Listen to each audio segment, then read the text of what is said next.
네, 안녕하세요. 행정법률사무소 승무입니다. 이번에도 학폭 관련해서 이제 영상을 또 촬영을 하고 있거든요. 음, 이게 얼마 전은 아니고 4월 달에 올렸던 건데, 이거 영상이 없어가지고, 네, 좀 뒤늦게 촬영을 하고 있습니다. 학교폭력 보호자 확인서 작성하는 방법, 뭐 관련해서 이제 강제전학이 나왔던 사건이거든요. 네, 볼게요.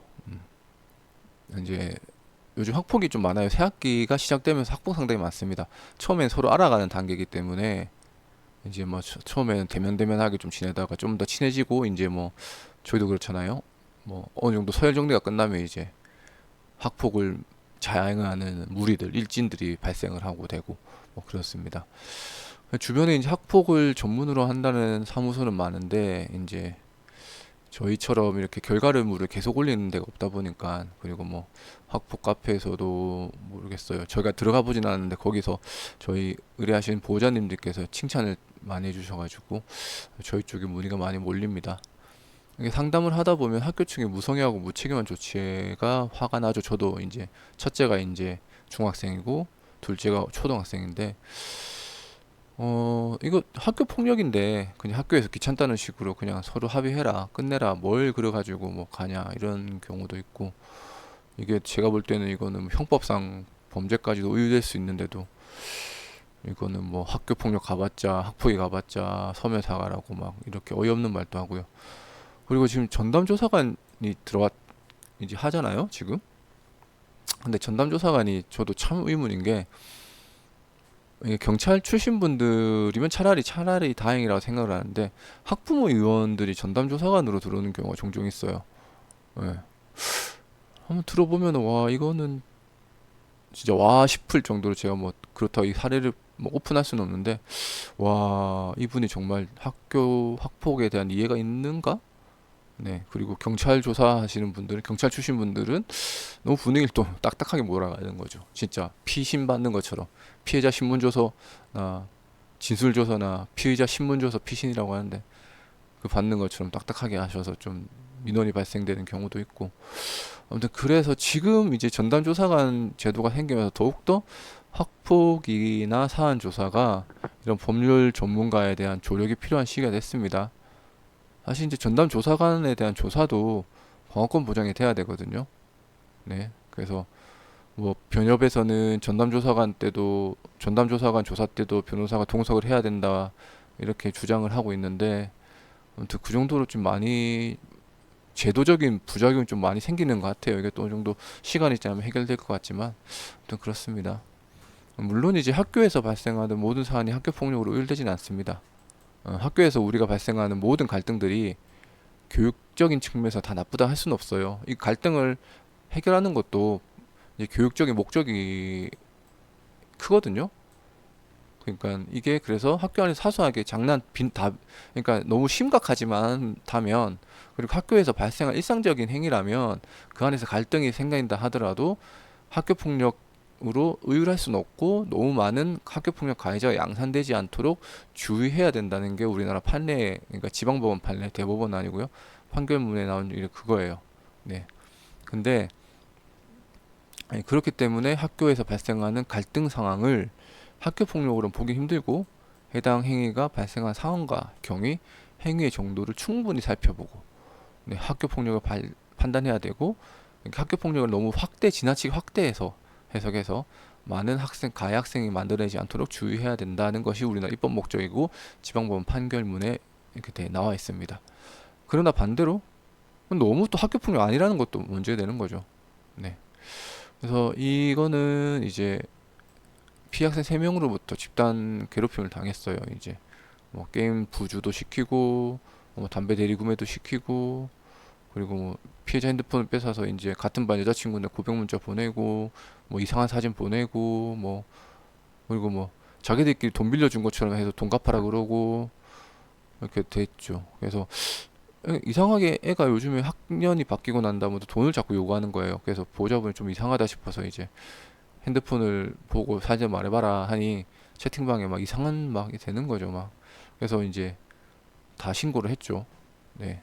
사실 지금 적은 게 10분의 1도 안 돼요, 정말. 와, 이거는 뭐 일본 영화에서 나올 만한 뭐 그 정도로 경악 뜨악할 만한 게 너무 많아가지고.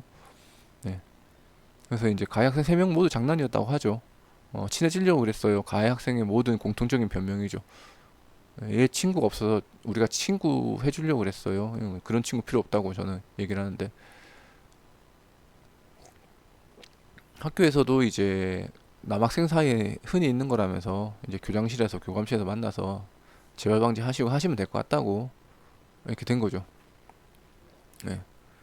어이가 없는 거죠. 그래서 학교 태도에 너무 화가 나 이제 보좌님께서 이제 뭐 여러 군데 전화해보고, 네, 저희랑 상담해보고 저희 쪽에 진행하시는 걸 했습니다.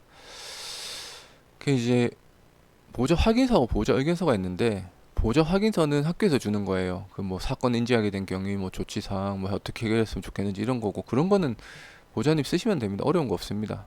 그리고 중요한 게 이제 법리 의견서인데, 뭐 서면 진술서라고도 하고, 이제 변호인이 쓰시면 변호사가 쓰면 변호인 의견서가 되는 거고, 행정사는 이제 대리권이 없기 때문에 이제 보호자 법리 의견서로 나가는 거예요. 뭐 통상 이런 식으로 나가게 되죠. 네. 거의 제가 쓴 거는 이제 변호인 의견서랑 거의 양식이 비슷합니다. 뭐 논리 전개도 거의 비슷하고, 네. 뭐 저도, 네, 뭐 주변에 아시는 변호사님들한테 좀 받은 것도 있고, 뭐 제 거를 보내드리는 경우도 있고, 뭐 무슨 사건 있으면 좀 보내달라고 하면 제 거도 보내주고, 저도 이제 몇 개 받고, 이렇게 해서 좀 맞춰보죠. 항상 제 문서를 저 혼자 보면 이게 그게 없어요. 그러니까 뭐 우물 안에 개구리가 되기 때문에, 그래서 요거를 이제 주로 이제 제 좀 친한 변호사님들, 뭐 나이 동갑이신 변호사님들하고는 뭐 자주 만나서 요거 좀 문서도 좀 보면서 이렇게 계속, 아, 논리 전개 이건 괜찮네, 이렇게 공부를 하죠. 그래서 말씀드린 것처럼 보호자 의견서는 이제 변호사 작성한 변호인 의견서가 되는 거고, 저희는 법률 대리를 할 수가 없어서 이제 보호자 의견서 서면 진술서가 되는 겁니다. 이렇게 했고, 이제 3명은 이렇게 나왔습니다. 네, 강제 전학이 됐죠. 강제 전학 2명 나왔고, 네, 학교에서 봉사 6시간. 네, 참 사악합니다. 이거 뭐 아이들이 뭐 옛날에는 뭐 아이들이 뭐 조익 돼야 뭐 때리고 화해야 하고, 일진이라는 개념이 없었어요. 사실 일진이라는 개념이 있어도 걔네들끼리 놀아요. 다른 학교 애들이 뭐 우리 학교 구역에 들어오면 뭐 싸움 또 하고, 뭐 저기들끼리 치고받고 노는 거고, 뭐 저희는 저희 삶을 살아가는 거죠. 괜히 어설프게 뭐 돈 뺏는 친구 있으면 또 일진 애들이 데리고 가서 막 그러지 마라 이러고 막 잘 타이르고 주먹으로 잘 타이르고, 오히려 그렇게 됐는데, 요즘은 이상하게 일진이라는 게 힘없는 친구를 괴롭히고 이렇게 되니까 저희 때는 또 많이 달라졌죠. 그래서 그 친구 2명은 이제 강제전학으로 다른 학교를 보내버렸죠. 네.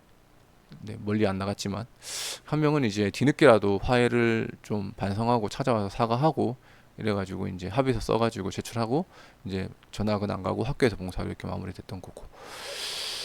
아무튼 안타깝습니다. 네. 요즘은 이제 학교 폭력은 이제 법이 바뀌면서 자녀분 미래까지 결정짓는 중요한 요인이 됐죠. 옛날이라면 뭐 2년 지나면 뭐 졸업할 때 뭐 다 웬만하면 거의 삭제 처리해주고 했는데, 이제는 뭐 4호 이상은 뭐 2년 걸리고, 뭐 7호 이상은 뭐 2년 지나도 안 되고 막 이런 거 있잖아요. 그러니까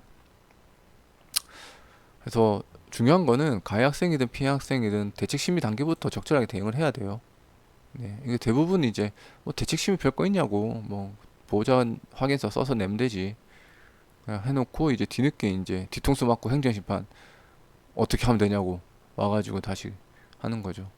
그래서 변호사분들 유튜브나 뭐 저도 누누이 말씀드리지만 학교폭력 대책 심의 단계부터 사안조사 단계부터 대응을 하라고 말씀드려요. 그때 막을 수 있는데, 그때 법리 전개 잘하고, 그리고 뭐 인 그 뭐 그런 거 있잖아요. 인정할 부분은 다 인정하고 하면 떨쳐놔야 되는 거예요. 인정할 거 인정하고, 다툼 여지 있는 거는 끝까지 다투고, 그렇게 해서 유리한 거는 취하고 불리한 거 버려야 되는데, 그거 없이 그냥 감정적으로 나가시면 이제 학폭위에서는 가피가 바뀌고 갑자기 행정심판으로 더 큰 돈이 깨지는 거죠.